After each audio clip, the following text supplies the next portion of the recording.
Alright, the spoiler ban's been lifted, so I can finally talk about Avengers Endgame.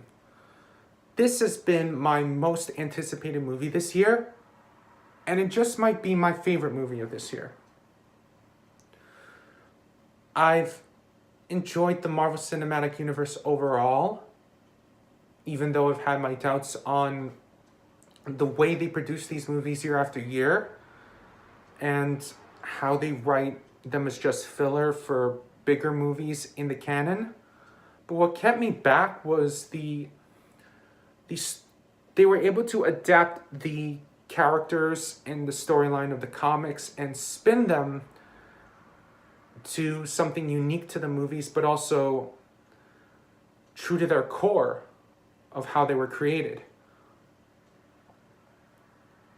And not only that, but also weave them into this cohesive timeline, which would feel bloated if in the wrong hands, but they gave us relatable characters in these very outworldly events. And here, where it should pay off, it pays off and then some. Like, let me get my nitpicks out of the way. The outcome, it's as you'd expect, with a few minor twists and turns here and there. Well, we'll get to that later. I don't think a lot of them are a little bit more major than that.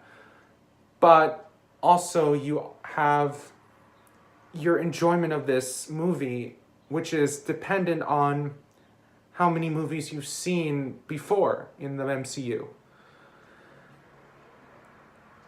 But to me, that didn't take away from the excitement that I got from watching these characters in action, but I also got invested in their inner struggles, and I'll get to that later. And, as they said in a lot of the trailers to Infinity War, the previous movie, it started out with a thought.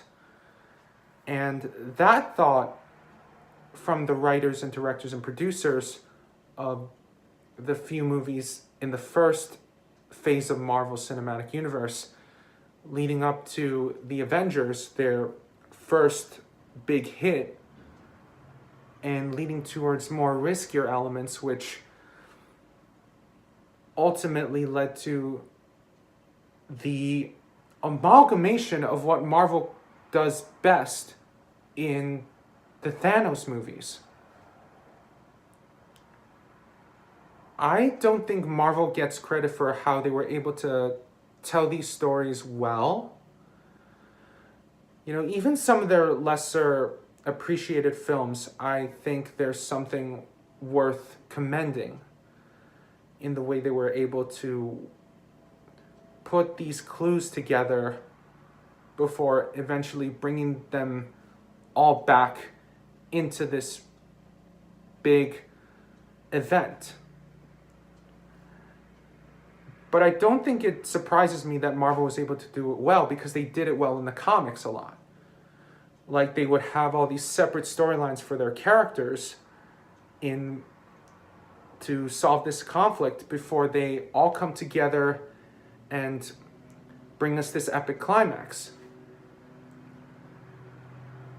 And the way I see it, Infinity War is the separate storylines, and Endgame is that moment of unity that brings us the epic climax that we asked for, but also didn't expect. I'm not going to go into detail about that. But I think that these two movies that we've gotten are something more than just Marvel movies. I think I saw a little bit of Shakespeare in there. Like, the beginning, the first half of the Infinity War, it starts off like a usual Marvel movie. But once we get to the Thanos snap and leading into the beginning of Endgame, that's the tragedy. But finally, at the rest of Endgame, is the redemption story.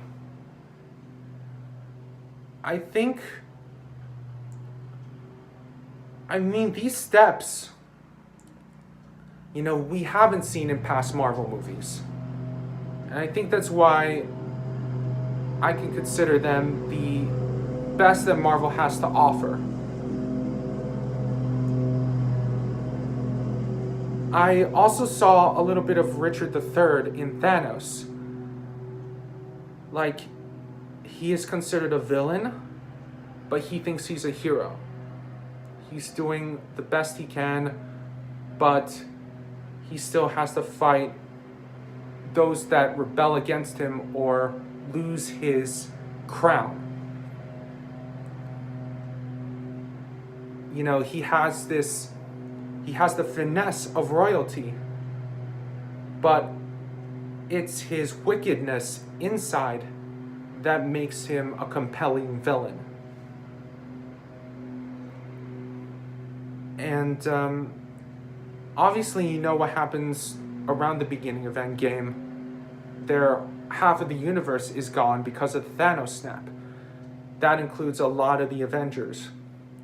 So to have this short number of Avengers left, gives leeway for the writers and directors to have great character moments.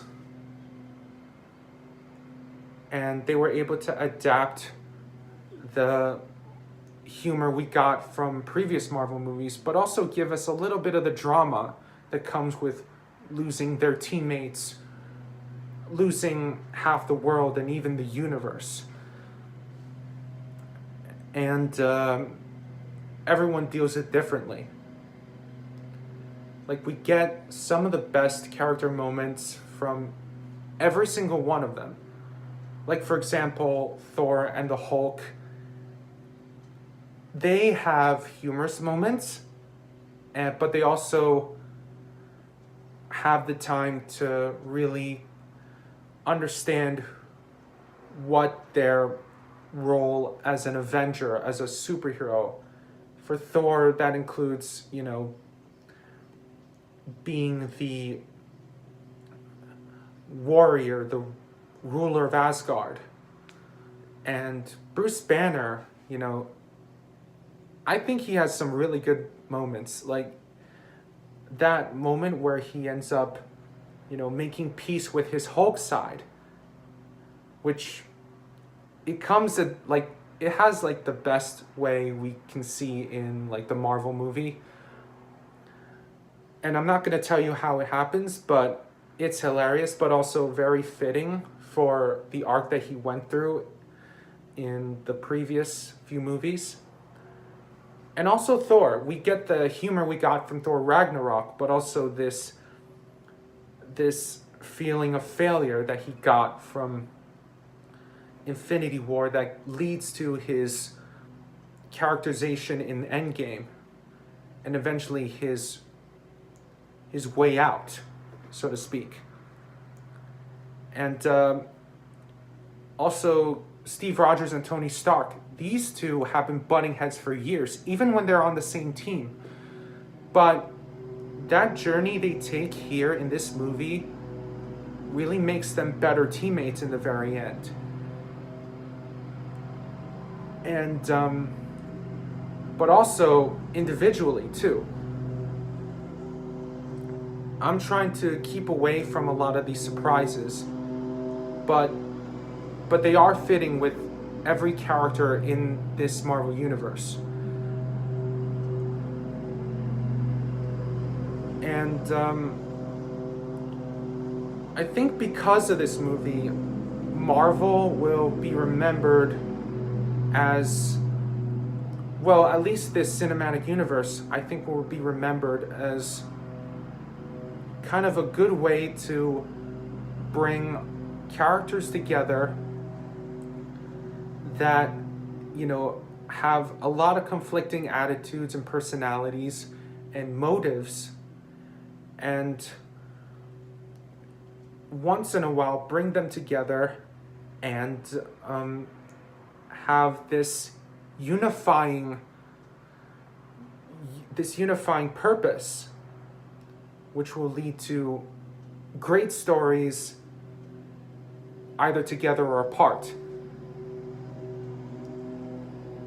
And Marvel does this in a way other studios have failed.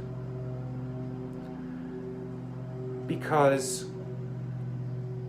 there is a lot of patience, there is a lot of buildup, and there is a lot of honor in telling the stories in the same way they should be having when talking about a great person in real life even.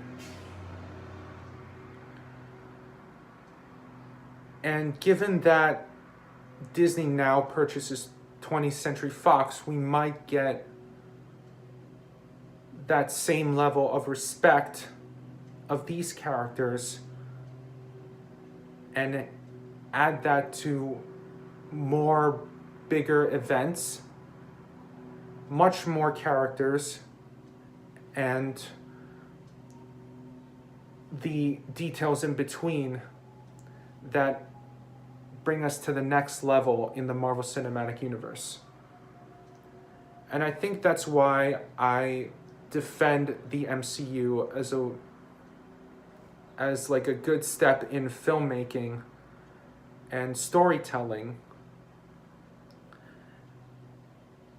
and also as a benchmark for how to tell stories about the greatest people in their universe and also make them relatable and the stories more exciting and have more reason to, keep us remembering that.